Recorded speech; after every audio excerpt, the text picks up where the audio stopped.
Bienvenidos a esta exploración. Hoy vamos a sumergirnos en un texto, bastante profundo, del Majjhima Nikaya. Es el Aranadifa Manga Sutta. El discurso sobre el análisis de la paz interior. Sí, un texto clave. Exacto. La idea es desentrañar un poco qué nos dice sobre cómo cultivar esa calma, esa comprensión, siguiendo las enseñanzas atribuidas al bienaventurado. Ver qué pistas nos da para la serenidad. Precisamente. Y es interesante porque este discurso traza una ruta, digamos, muy específica. Se enfoca mucho en cómo evitar las fuentes comunes de agitación y sufrimiento. Propone un equilibrio práctico, entonces. Sí, un enfoque muy experiencial, muy práctico. Perfecto. Pues entremos en materia. El texto como que arranca muy directo, ¿no? Hablando de evitar dos extremos. Correcto. Empieza marcando dos caminos a evitar. Por un lado, la entrega total al placer sensorial. Que lo describe de forma bastante fuerte. Dice inferior, vulgar, común, ignoble e inútil. No se anda con rodeos. Para nada. Y en el otro extremo pone la práctica de la mortificación personal, la autotortura. Y la califica de forma muy similar. Dolorosa, innoble e inútil. Llama la atención ese rechazo tan categórico. Sí, y es clave entender por qué los rechaza. Claro, ¿cuál es el razonamiento detrás? El texto es muy claro en eso. Argumenta que ambos caminos, tanto el del placer desmedido como el del dolor autoinfligido, inevitablemente llevan a estados de sufrimiento. Sufrimiento, frustración. Exacto. Sufrimiento, frustración, tribulación, excitación. Los considera literalmente un camino equivocado. O sea, callejones sin salida para la búsqueda de la paz. Justamente. Y por eso el primer paso es apartarse de ellos, reconocerlos como lo que son para poder tomar el buen camino. Entendido. Entonces, si esos dos no son el camino, ¿cuál es la alternativa que presenta el sutta? La alternativa es lo que llama el camino medio. Y fíjate, lo identifica directamente con el noble óctuple sendero. Que es fundamental en el budismo, claro. Abarca, diferentes áreas, ¿no? La sabiduría, Sí, la recta opinión, el recto propósito. luego la conducta ética, recta palabra, recta conducta, el modo de vida correcto. Ajá. Y la disciplina mental, el recto esfuerzo, la recta atención y la recta concentración. Y el texto dice que este camino medio es el que hace ver y conocer, el que conduce al apaciguamiento, al despertar, al nirvana. Exactamente. Es la vía hacia la extinción del sufrimiento. Pero es importante entender que no es un camino, digamos, tibio o complaciente. No es solo evitar los extremos y ya está. No, es un camino activo, un equilibrio dinámico que requiere esfuerzo y conciencia para no caer ni en el hedonismo ni en el ascetismo extremo. Es encontrar una armonía funcional en la práctica. Muy interesante. Y hay otro punto que me llamó mucho la atención, quizá porque choca un poco con cómo nos comunicamos a veces hoy en día. ¿Te refieres a cómo se debe enseñar? Sí, eso de hacerlo sin alabar ni despreciar a las personas. Ah, sí, eso es crucial. El énfasis está puesto en la objetividad, en la relación causa-efecto. Explica eso un poco más. Bueno, el texto sugiere no decir, aquellos que siguen este camino equivocado sufren y están mal. Eso sería juzgar a la persona. Claro. En cambio, propone decir algo como, esta práctica en sí misma, esta acción, conlleva sufrimiento. El foco se pone en la acción y su consecuencia natural, no en la valía o el error de la persona que la realiza. Es un matiz importante. Quita el juicio personal. Exacto. Es una comunicación más descriptiva, menos acusatoria. Y esto se conecta con otro punto importante, ¿Con cuál? con cómo se analiza la felicidad. Cierto. El texto también distingue tipos de felicidad. No todo es igual. Así es, hace una distinción muy clara. Por un lado, identifica la felicidad del placer de los sentidos, la que viene de formas, sonidos, olores, sabores, tactos que consideramos agradables. La felicidad que, a menudo buscamos activamente. Claro, pero el texto la califica de inmundo, común e innoble. Y va más allá, ¿Qué dice? aconseja temerla. Temerla. Eso suena contraintuitivo. Nuestra cultura parece celebrar esa búsqueda constante de placer sensorial. Es una observación muy pertinente. Desde la perspectiva del sutta, se teme porque es una felicidad inherentemente inestable. Depende de factores externos que cambien constantemente. O sea, no dura. No dura. Y además está ligada al deseo, al apego. Y eso, a su vez, genera agitación, genera dukkha, sufrimiento o insatisfacción. Es una felicidad frágil, condicionada. Entiendo. Entonces, si esa felicidad hay que temerla, ¿cuál es la que sí se debe cultivar? La que el texto llama felicidad interior. La felicidad que surge de la renuncia, del apartamiento de lo prejudicial y del desarrollo de la mente. ¿Y cómo se alcanza esa? El texto apunta directamente a la práctica meditativa. Menciona las absorciones, los jhanas.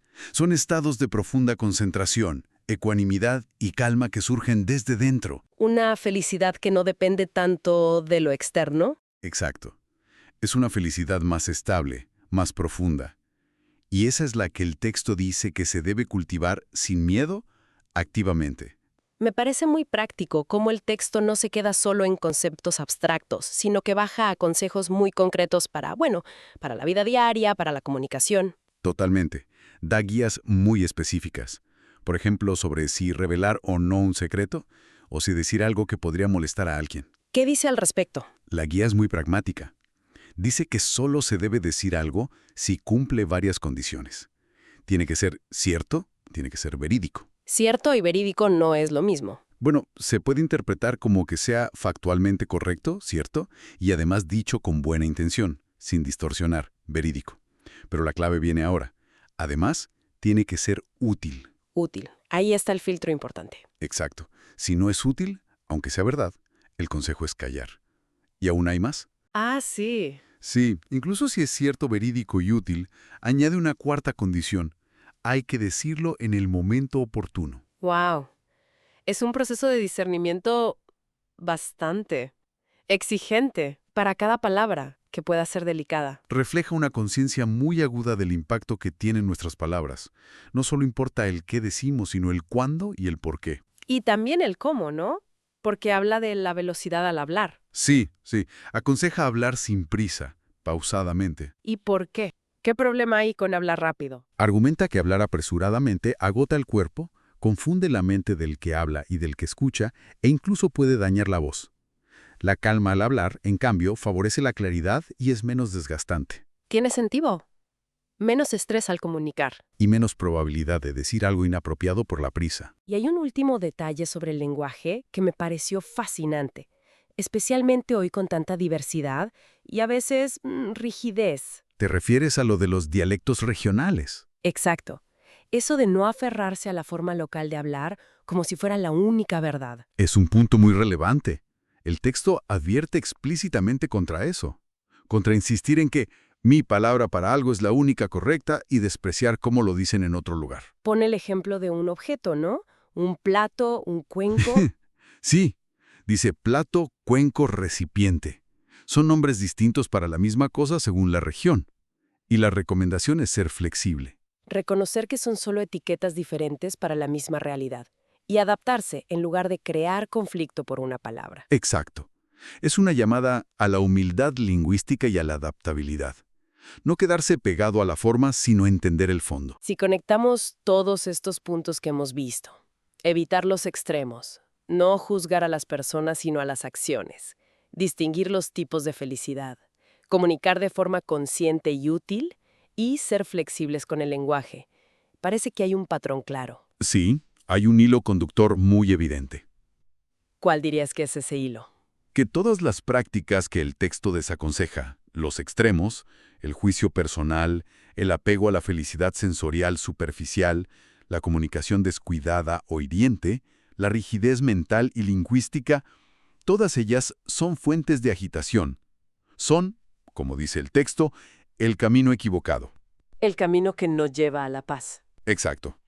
Y por el contrario, todas las alternativas que propone, el camino medio, la enseñanza objetiva, el cultivo de la felicidad interior, la comunicación consciente, la flexibilidad, todas apuntan en la misma dirección.